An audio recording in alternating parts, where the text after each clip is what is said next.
Hi, I'm Sin. Welcome back to my booktube YouTube channel, and welcome to a recommendation video. So for today's video, I want to recommend books specifically by women, and I would like to, as much as possible, keep the theme kind of like feminist-esque, but not necessarily books that are specifically like feminism type books, just things that have that kind of energy about that, empowering women, but also talking about the struggles that women go through and things like that. Because if you're unfamiliar, in South Africa there is a massive issue of gender-based violence and femicide, and there's this wonderful NGO called, I believe, Women for Change. I always get it mixed up and then I end up saying Change for Women, I think, something like that. But for some reason my brain just muddles up the words. But I will be putting a picture of the logo over here and the Instagram that you can go and check out. I'm going to leave a link to the website and the Instagram so you can check out those things and learn all about that from people who are far more eloquent and more educated on the topic than I am. I don't trust myself to educate people about this, but it's a huge issue. They recently had a whole thing where it was kind of like a shutdown, and we had like a moment of silence for like 15 minutes, and everyone was doing it, people inside and outside of South Africa. And as someone who is both South African and Namibian, this is very close to home for me and very close to my heart, and so I just wanted to do this in honor of all of that. So yeah, let's just get into it. Okay, so my most recent read, actually, I feel like is very good for this category, and so I'm going to recommend this first. It was The Handmaid's Tale by Margaret Atwood. I gave this 5 stars, so I'm just going to be reading the synopsis of these books to stay relatively consistent, because I feel like I don't want to give away too much. So I'm just going to read the back of this. This is dystopian, by the way. It's a dystopian, and I believe it's considered a classic by now. Also, this is insanely annotated. I really loved this read. So let's just get into it. Offred is a handmaid. She has only one function: to breed. If she refuses to play her part, she will, like all dissenters, be hanged at the wall or sent out to die slowly of radiation sickness. She may walk daily to the market and utter demure words to other handmaids, but her role is fixed, her freedom a forgotten concept. Offred remembers her old life. Love, family, a job, access to news. It has all been taken away, but even a repressive state cannot obliterate desire. So yeah, that's the synopsis of this. It's beautifully written and is truly iconic, and yeah, I honestly have no words to express how much I loved this book. It is definitely in my top 3 dystopians for sure, and I just want to recommend this first and foremost so that I can just get that out there in case you don't stay to the end of the video. If you're gonna walk away with anything, please let it be this. Okay, so the next recommendation is extremely on topic, because this is actually a non-fiction, and it is about a South African woman, and is also, I'm pretty sure, by a South African woman. So this is I Have Life. It's I Have Life, Alison's Journey as Told by Marianne Thom. And in this, you are following a literal true crime story about Alison, who went through a pretty horrifying experience, and you just get to witness the way she had to handle that, the things leading up to it, what happened, and it is all her own account. She was telling this person who would then write this story of her surviving. So she's really truly just an icon and a legend, because she has brought so much faith to other women in the sense of giving them that push to speak out about the things that have happened to them. And yeah, I wanted to recommend this also earlier on in the video for the sake of, in case someone clicks off of this, hopefully at least you'll see this. So this is, it's gonna have a lot of trigger warnings. So I don't even know where to begin, but she gets abducted by 2 men, and they force her to drive her own car, and in that process they take her somewhere secluded and they proceed to assault her sexually, and they rape her. and then they try to kill her. They attempt to murder her, and yeah, she survives this entire ordeal. It's insane. The injuries that she survived is crazy, and medically speaking, it was considered a miracle that she even survived. So this really is truly, I think, a insanely on topic book. And if there are any other books of a similar nature that anyone wants to point out or recommend, please do. But that is where I will be leaving it for this one. I don't want to say too much, but please, I implore you to pick this up, read her story, listen to her story if you want to go for the audiobook. I believe it exists. I don't actually know. But yes, this is really a very harrowing tale of survival. So the next book I want to recommend is Mother to Mother by Sindiwe Magona. I do not own it, so I'll put a picture of it over here. And I just want to read the overview of it. I'm hoping that I can find specifically the synopsis somewhere, because I don't own the book, and I read this when I was in high school, so I can't quite recall exactly what it's about, and I don't want to talk a bunch of nonsense, but I do just remember loving this book so much, especially after the fact. I think during the time when I was reading it, because it was for school, that it was prescribed reading, I didn't appreciate it as much as I should have. But over the last year or so after reading it, which was like, I'm not saying now, I mean throughout the years after reading it, in about a year or two after reading it, I was just thinking about it, and I realized that I had rated it disgustingly low. I should have rated it higher. I can't remember what I did rate it when I changed the rating, but I believe it's in that like 4-star to 5-star zone. But I'm going to now read on Goodreads the synopsis to you, so let's just get into it. Okay. Sindiwe Magona's novel, Mother to Mother, explores the South African legacy of apartheid through the lens of a woman who remembers a life marked by oppression and injustice. Magona decided to write this novel when she discovered that Fulbright scholar Amy Beale, who had been killed while working to organize the nation's first ever democratic elections in 1993, died just a few yards away from her own permanent residence in Gugulethu, Cape Town. She then learned that one of the boys held responsible for the killing was in fact her neighbor's son. Magona began to imagine how easily it might have been her own son caught up in the wave of violence that day.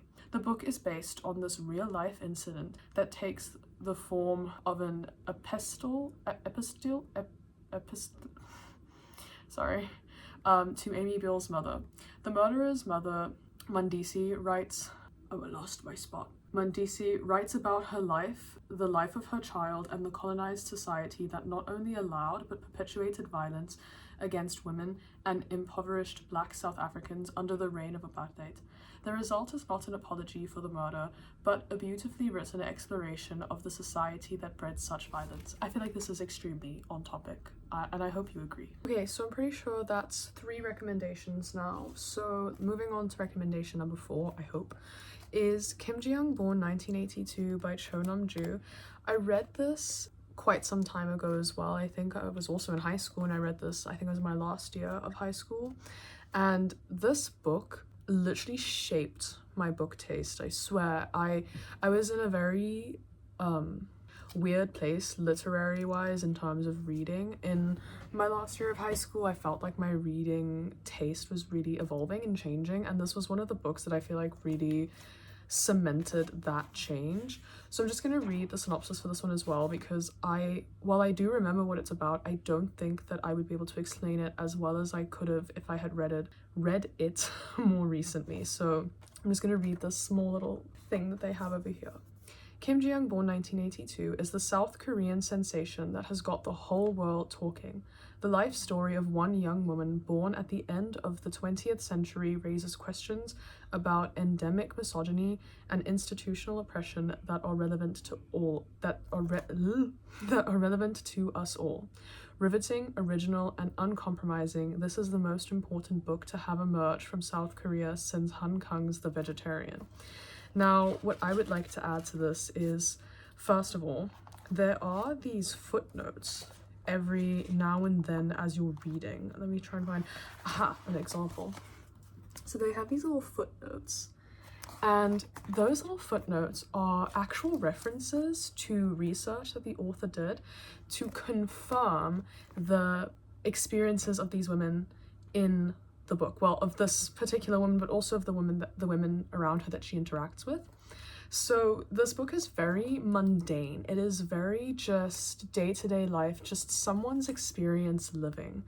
And this was a very monumental book, especially in South Korea, because it was one of the first of its kind where someone was so overtly bringing forward a light and shining it on the insane misogyny of the country and the horrible experiences of South Korean women. And this was just like, I needed to read it when I did, because at the time I just didn't know these things about South Korea. I didn't know these things on such a statistical level with these little footnotes about the experiences of women, and I don't think that I fully grasped the extent of certain things that women were experiencing all around the world, and especially in South Korea as well, considering this book's topic. And I think that I want to recommend this here because I feel like this helps with the idea of it not just being an issue in South Africa, and this is something that women are experiencing everywhere, whether it be just misogyny, gender-based violence, femicide, and yeah, I feel like this is a worthwhile thing to read. I really did love this book. Okay, I think this is my 5th recommendation now, I hope. So this is Lessons in Chemistry by Bonnie Garmis. I read this, I believe, last year or the year before, and I loved this book, and I loved Elizabeth Zott. That's the main character. She was just an icon and a legend. So this book follows a woman in the 1960s, I believe. Yes, it's the 1960s, and she's in this research team, I think. Yes, she's in a research team at Hastings Research Institute. It's an all-male team, and ooh, sorry, I have the hiccups now. It says here that, okay, so she's a chemist, but I'm gonna you know what, I'm just gonna read the whole back. It says, chemist Elizabeth Zott is not your average woman. In fact, Elizabeth Zott would be the first to point out that there is no such thing. But it's the early 1960s, and her all-male team at Hastings Research Institute take a very unscientific view of equality. Forced to resign, she reluctantly signs on as the host of a cooking show, Supper at 6. But her revolutionary approach to cooking, fueled by scientific and rational commentary, grabs the attention of a nation, and soon a legion of overlooked housewives find themselves daring to change the status quo, one molecule at a time. So what I really loved about this book was the fact that she was such a outspoken woman in the 1960s in the USA. She wasn't religious in a country where being anything but Christian was crazy for the time, I mean, of course, and being a woman with a job, with an academic job no less, was also just as crazy. And being an unmarried woman at the time was even crazier. And she was all of that and more. She was a woman, she was this incredible force of nature, and she was unapologetic. And that's what I really love about this, is that it looks at a lot of things about misogyny, but it also looks at just being an unapologetic person, just being who you are. And that's why I wanted to add this, because I feel like everything else is so weighty. And while yes, this has weight to it, of course, and it's not necessarily a happy, light, fluffy read, but there's something so empowering about this and so heartwarming and comforting about this read. And I felt like I just needed something like this to break up all the seriousness and the weightiness of all of the other recommendations on this list. So yeah, that's this one. Okay, I think I want to recommend 2 more books that I can think of off the top of my head. I really should have prepared a list prior, but I wanted this to feel natural and just be what came to mind in the moment. So my partner's currently reading this, so it's been lying on the bed, and I read this and I recommended it to him. This is Educated by Tara Westover. So this is a non-fiction, and we are following Tara as she tells us about the life that she lived in I think it was I think they're a doomsday prepping, like end of days prepping family, I think Mormon, I believe, and just a very, very radical family. So the back of this says, because I've read this such a long time ago, I don't remember when these things come to light, so I don't want to speak about it myself in case I spoil something or tell you something that happens so late in the book that you're not really meant to know about it. So let's just read the synopsis. Tara Westover and her family grew up preparing for the end of days, but according to the government, she didn't exist. She hadn't been registered for a birth certificate. She had no school records because she'd never set foot in a classroom, and no medical records because her father didn't believe in hospital. As she grew older, her father became more radical and her brother more violent. At 16, Tara knew she had to leave home. In doing so, she discovered both the transformative power of education and the price she had to pay for it. So this book really just follows a woman striving to be educated, to be free, and to be independent. And we follow an incredibly young woman going through all of this. And by the end of it, I believe she is, like a whole woman. She's no longer a young lady by the end of this. But this is really, it's heavy. A lot of really horrible things happen to her and happen to her family. But I also feel very empowering because it really shows you what simple education can do, what just being an educated individual can do, in the way information and knowledge can change your perspective of so many things. And I feel like this is just really important from that aspect, but also just because this is a woman telling you about the insane things that she the things that she went through, and the way that she came out the other side a better person than she would have been or could have been had she allowed herself to stay stuck in the shoes that she was provided. She found her own shoes, is what I'm saying. And I really love things like that. It helps make you feel like things are possible, I don't know if that makes sense, but yeah, I think I might do one more recommendation. So yeah, I don't know what number I'm at anymore. Okay, so I think this might be my last recommendation, but there's also one more that I might recommend, but this has to be books specifically by women, so I do need to check if the author of that book is a woman. But this book is called The Rape of Nanking, and it is by Iris Chang. I'll also just put an image of it over here while I speak. So this is a non-fiction. I listened to the audiobook for this one, and I listened to it in preparation for when I was reading The Poppy War, because it was one of the things people recommended potentially reading beforehand if you were interested in it. You don't have to, but I decided to do that, and I have never felt more informed than after that. This was a part of history that I did not know had happened in the slightest, and it was just a really rough and tough experience reading this book. I can't imagine what it must have been like actually experiencing that part of history, the women that had to go through that, the people that had to go through it, the families, the children, the men, everyone that had to go through what happened in Nanking. It's crazy, and I don't want to say all too much. I think it's just best that everyone goes, and if you're interested in this, everyone that is interested, please just go check the synopsis, go check the trigger warnings. This book was really hard to read, and I don't think that I could do it justice explaining it at all. I think this really is just something that you have to look into for yourself to see if it's something you want to read.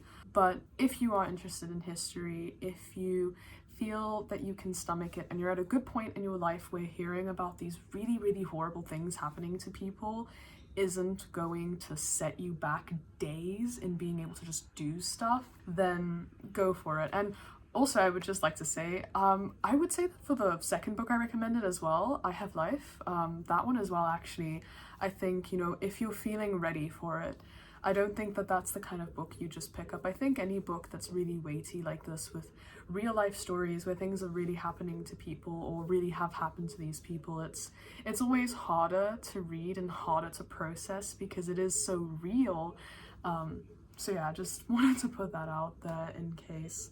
So massive trigger warnings for those books. Also educated, quite heavy, but I do feel that she handled telling the story with a little less detail on those kinds of portions. Like she didn't get too into it, so I do feel that it was easier to get through than the other two that I just mentioned. So yeah, just putting that out there. Okay, my last and final book that I'm recommending, The Radium Girls by Kate Moore. I'll be putting an image of that up as well while I speak about it. So this book follows, it's nonfiction, so it follows the experiences and the lives of women who are referred to as the Radium Girls. So these are women in America that painted watch faces with radium paint, and this was before they really realized what radium could do, and it just follows the insane mishandling of these women in that workspace before finding out what radium could do and after finding out what radium can do. I don't really want to say too much because I feel like I just don't really know how to explain this one either, but yeah, it's just a nonfiction about a part of history that's kind of crazy. So if you're interested, check it out. I would highly recommend reading it. I found it to be very insightful. Okay, so thank you so much for watching this video. I hope you have an amazing day further, and leave some books by women in the comment section for the rest of us to check out. And yeah, that's all. Bye.